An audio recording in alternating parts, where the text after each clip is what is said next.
10 years worth of work to try to translate to the console. That could be a pretty huge undertaking. So, but we're aware that we have a lot of console gamers within our community, and we're talking about, you know, what games we're working on that are coming down the pipe that we might be able to contemplate that for from the get-go. Because I think it's very difficult to do something like that when you're retrofitting it as compared to when you're doing it right from the start. Also, you know, we're making all these changes with race class combinations that you talked about. We had a question on Twitter, are we going to get more character slots? Are you guys talking about that internally? Not that I recall. I'm sure that it's come up in some of the discussions as it relates to that.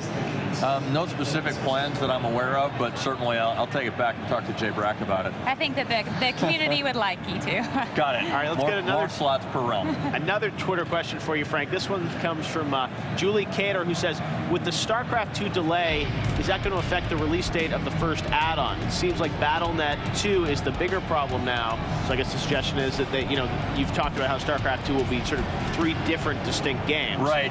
We're talking about telling the story over the course of 3 products, 2 of which would be expansions post-launch to the original. And yeah, the delay of the original will definitely affect the schedule of the subsequent titles. The same team that works on the original StarCraft 2 is going to be the crew of guys that are going to be working on the Zerg campaign, the Protoss campaign. So it'll definitely have an impact.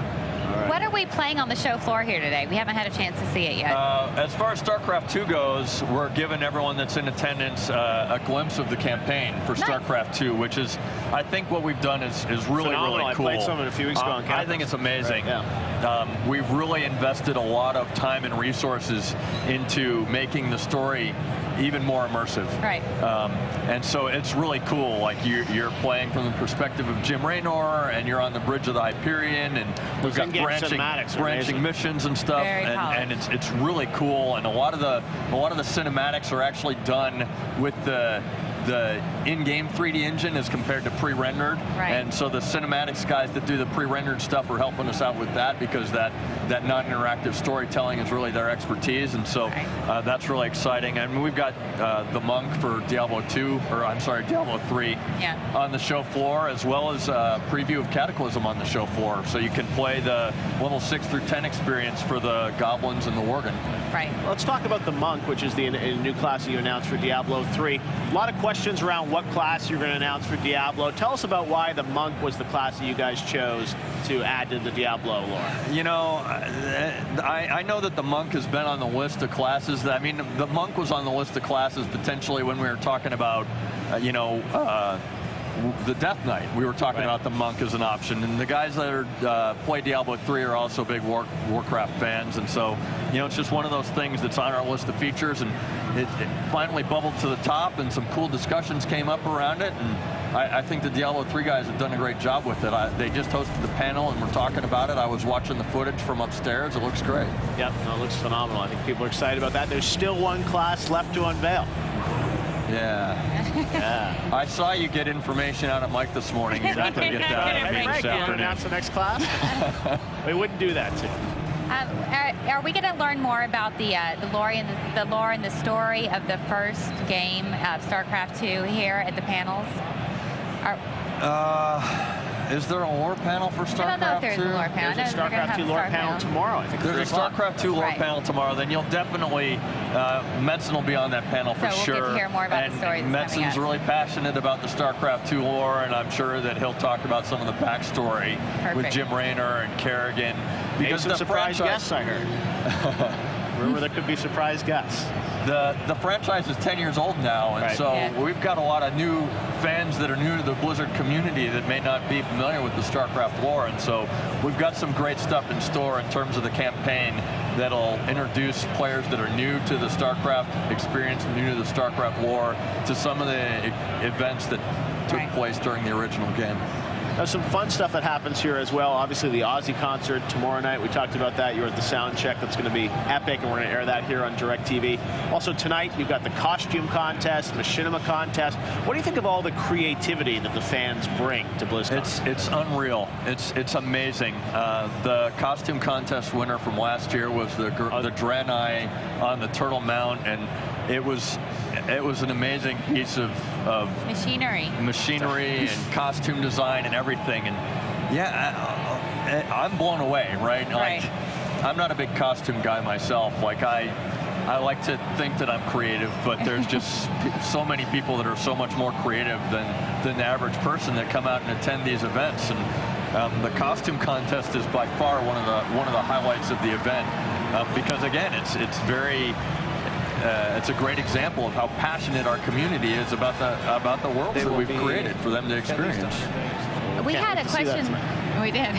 We had a question in the forum about one thing that we haven't heard anything about since we've been here at BlizzCon, which is the mobile applications that have been released recently. Yeah. Are there any StarCraft mobile applications, or how do you view the mobile division within your company? Right. So this past year we released the mobile armory for the iPhone. Right. We also released a security authenticator. That's a digital security token, which is great. I encourage everyone that has an iPhone to download that authenticator. Absolutely. It's a free app on the iTunes store. Yeah. And write down your serial number before you lose your phone. World of Warcraft accounts are more valuable on the black market than a stolen credit card account. Right. And a lot of people don't realize that. And so we encourage everyone to take measures to protect their account. I carry a physical authenticator for my World of Warcraft account because my mobile device didn't make the cut for the first pass of devices for the mobile authenticator. But we also have the mobile authenticator for some other devices as well. Right. But the overall strategy as it relates to the mobile stuff is really not to make games for the mobile device so much as to find ways that we can leverage the mobile devices to enhance the PC experience, right? So, I mean, the mobile armory is a great start, but I mean, I think we have so much potential to do some really cool stuff there. You know, whether you can monitor auctions or monitor guild chat are some great ideas, and we're talking about all sorts of cool stuff. I wish we could implement it faster. Chat.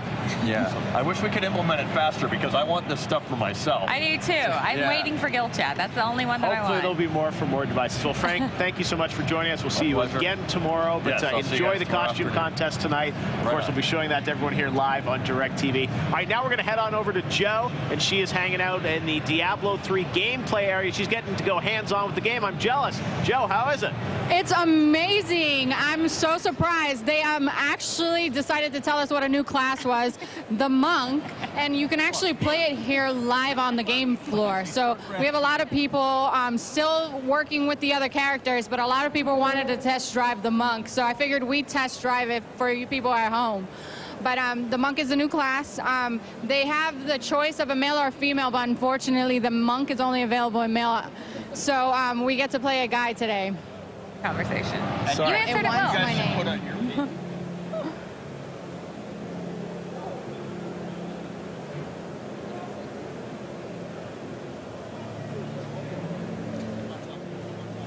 Okay, right now they start you off on one end of the board. Before it's on single player campaign, so we're not doing multiplayer at the moment. But it looks pretty clean. If you guys were here, you'd get to see more or less what was going on. But we'll have more footage of the game for you a little bit later. I'll see you guys back at the desk.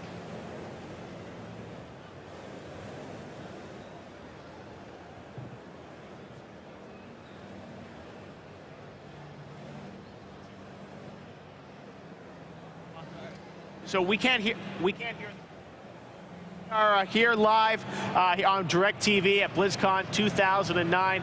Just had Frank Pierce on, one of the co-founders. Mike Morheim was here earlier today. Well, we've got so much more coming for you guys over the next few hours here at BlizzCon 2009, leading into the costume contest tonight.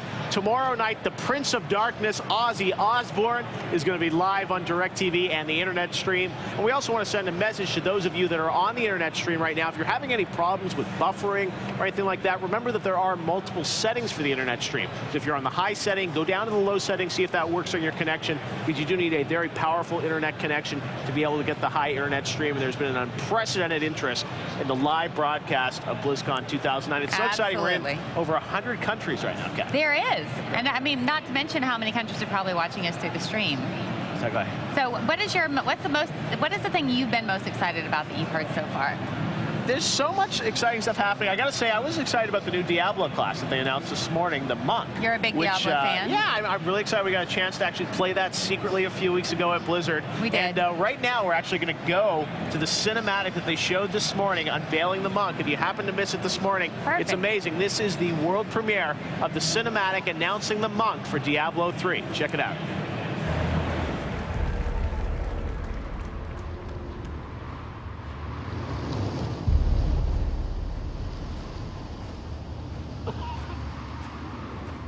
Please, are you heading to Alcarnus?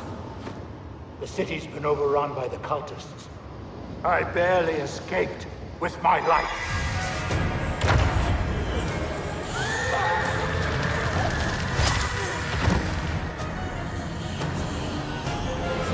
But you, hero, you must go. You must help. I will show you.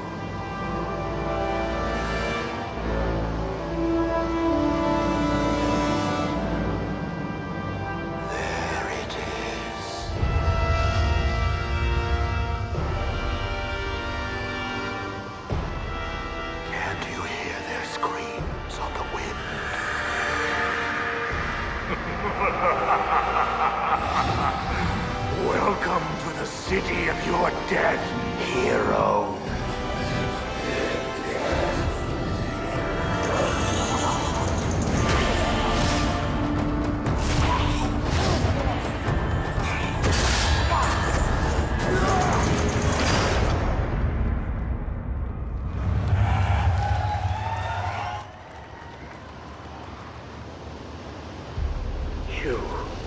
You're alive. But that's not possible.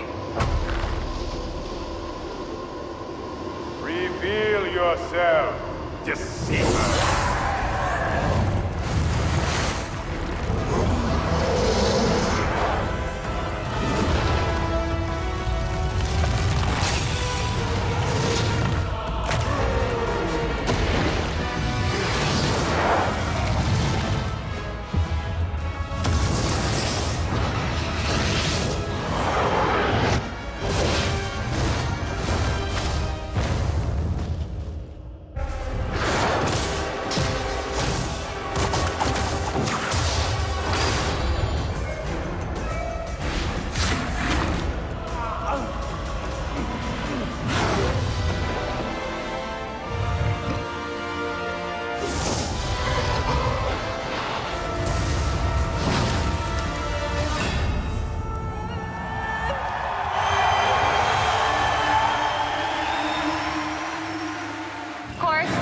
If you want to learn more about the game, IGN.com is your place to go. They have a lot of great information from the journalists who were able to preview the single-player GameStop recently. So that's right. Yeah, just a couple of weeks ago, they had a lot of journalists come out to Blizzard. We got a chance to play through the first, I think it was the first 7 missions of the campaign. I mean, it's amazing when you see the in-game cinematics, blended with the gameplay. This game is going to be phenomenal, and I know people are disappointed it's not coming out in 2009, but you guys are going to get to play it in 2010. And it looks phenomenal, and I think we'll be hearing a lot more about it. And speaking of StarCraft, Joe was actually out hanging with Chris Siggety, who's on the StarCraft 2 team, trying to get a little information about out of him about what we can expect in the game. So, Joe, why don't you take it away?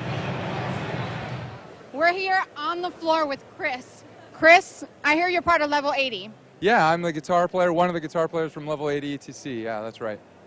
I also hear you're the lead producer for StarCraft 2. How has that project been going for you? Well, it's a big project. We've been doing a lot, trying to get the game out as soon as possible. We've hit a few snags, a few roadblocks, but we're working hard on it, trying to get the beta out as soon as we can right now.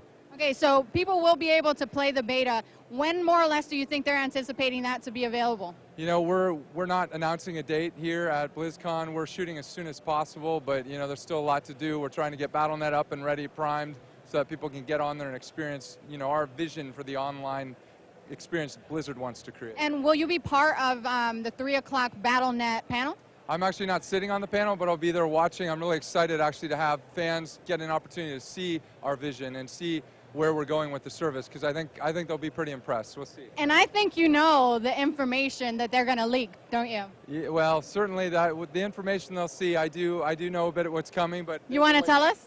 I can't blow it. No, I'm sorry, I can't blow it. But people have been, waiting a very long time to find out where we are headed with Battle.net. This is a pretty big deal, certainly for people that are, interested in StarCraft 2 and interested in where our online experience